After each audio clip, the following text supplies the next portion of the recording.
Camera off ಮಾಡ್ಕೊಂಡು ಬನ್ನಿ ಊಟ ಮಾಡ್ಕೊಂಡು. ಅನುಶ್ರೀ ಮೇಡಮ್ ಒಂದು ಆಕ್ಚುಲಿ ಯಾರು ಹೇಳಿದ್ರು ನಮ್ಮಲ್ಲಿ, ಅದಕ್ಕೆ ನಾವು ಯಾರು ಹೇಳಿದ್ರಲ್ಲ. It's simple love story. ನಾವಿಬ್ರು ಫ್ರೆಂಡ್ಸ್ ಆದ್ವಿ, ಕಾಫಿ ಕುಡಿದ್ವಿ, ನಂಗೆ ಅವ್ರು ಇಷ್ಟ ಆದ್ರು, ಅವ್ರಿಗೆ ನಾನು ಇಷ್ಟ ಆದೆ, ಲವ್ ಆಯ್ತು, ಮದುವೆ ಆಗಿ ನಿಮ್ಮ ಮಧ್ಯೆ ಕೂತಿದ್ದೀವಿ. ಯಾವಾಗ ಮೇಡಮ್ ಏಕಾಂಗಿ ನಿರೂಪಣೆಗೆ ಬ್ರೇಕ್ ಬಿದ್ದಿದೆ? ಅವರು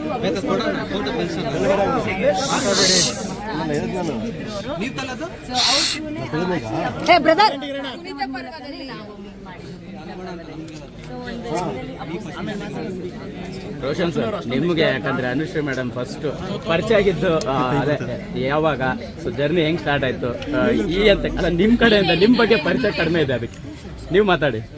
ನಾನು ಏನೋ 5 ವರ್ಷದಿಂದ ಅವನು ಪರಿಚಯ ಇದೆ ನನಗೆ. ಸೊ ಲಾಸ್ಟ್ 3 years ಇಂದ ಬಿಕೇಮ್ ಕ್ಲೋಸ್. ಪುನೀತ್ ಪರ್ವೆಲ್ಲ ಮಾಡಿದ್ರೆ ಕ್ಲೋಸ್ ಆಗಿದ್ದು. So she is the reason for us to meet. Sridevi Bhyrappa ನನ್ನ childhood friend. So through her I met ಅನ್ನು. And she is a very simple girl. So ನನಗೆ ಯಾವತ್ತೂ ಒಂದು ಶೀ ಇಸ್ ಸೆಲೆಬ್ರಿಟಿ ಆಗಿತ್ತು. ಅನುಶ್ರೀ ಮೇಡಮ್ ಸೆಲೆಬ್ರಿಟಿ ಅಂದಾಗ ಒಂದು ಮಾತು ನೆನಪಾಯ್ತು, ಹೇಳ್ತಾ ಇದ್ರು ಏನಿಲ್ಲ, ನಾನು ಚೆನ್ನಾಗಿ ಅಡುಗೆ ಮಾಡ್ತೀನಿ, ಚೆನ್ನಾಗಿ ತಿಂತಾಳೆ. So she likes it. There's nothing much. ಅವರಲ್ಲಿ ಇಷ್ಟ ಆಗೋ ಗುಣ ಯಾವುದು ಸರ್? ತುಂಬಾ ಇಷ್ಟ ಆಗಿದ್ದ ಗುಣ ಅಂತ ಬಂದ್ರೆ she's a very simple girl, very down to earth, very kind. ನಮ್ ಕೊಡಗಿನ ಸೊಸೆ ಆಗ್ತಾ ಇದೀರಾ, ಕೊಡಗಿನ ಜನತೆಗೂ ಖುಷಿ. ಹೌದು, ಅವರು ನಂತರನೇ ನಾವಿಬ್ರು ಪ್ರೇಮಿಗಳು. ಇನ್ ಮುಂದೆ ಗಂಡ ಹೆಂಡತಿ ಅನ್ನೋದಕ್ಕಿಂತ ಹೆಚ್ಚಾಗಿ ನಾವಿಬ್ರು ಲೈಫ್ನ ತುಂಬಾ ಸಿಂಪಲ್ ಆಗಿ ನೋಡೋರು.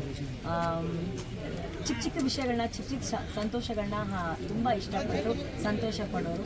ಆ್ಯಂಡ್ ಅವ್ರು ನನ್ನ ಬಗ್ಗೆ ಹೇಳ್ತಿದ್ರೆ ಐ ಆಮ್ ವೆರಿ ಕೈಂಡ್ ಅಂತ. ಆ್ಯಕ್ಚುಲಿ ಅವ್ರು ತುಂಬ ಕೈಂಡು. ಅವ್ರಿಗೆ ಒಂದು ಸಹಾಯ ಮನೋಭಾವ ಜಾಸ್ತಿ. ನನಗೆ ಆ ವಿಷಯ ತುಂಬ ಅವ್ರ ಬಗ್ಗೆ ತುಂಬ ಇಷ್ಟ ಆಗಿದೆ. ಅಮ್ಮ ತುಂಬಾ ಸೆಲೆಬ್ರೇಟ್ ಮಾಡ್ತಾ ಇದ್ರು. ಅಮ್ಮ ಡ್ಯಾನ್ಸ್ ಎಲ್ಲ ಮಾಡಿದ್ದಾರೆ ನೆನ್ನೆ. ಅವ್ರು ತುಂಬ ಖುಷಿ. ಬಟ್ ಎಲ್ಲ ಸೆಲೆಬ್ರೇಷನ್, ಎಲ್ಲ ಸಂತೋಷನ ಒಂದು ತಟ್ಟೆಯಲ್ಲಿ ಹಾಕಿ ನಮಗಾಗಿ ಒಂದು ಜೀವನದ ಒಂದು ಮರೆಯಲಾಗದಂಥ ಒಂದು ಖುಷಿನ ಕಟ್ಕೊಟ್ಟಿದ್ದು ನಮ್ಮ ಬ್ರದರು ವರುಣ್ ಅವರು. ಸೊ ಅವರಿಗೆ ಎಲ್ಲ ಮಾಧ್ಯಮ ಮಿತ್ರರ ಮೂಲಕ ಥ್ಯಾಂಕ್ ಯು ವೆರಿ ಮಚ್.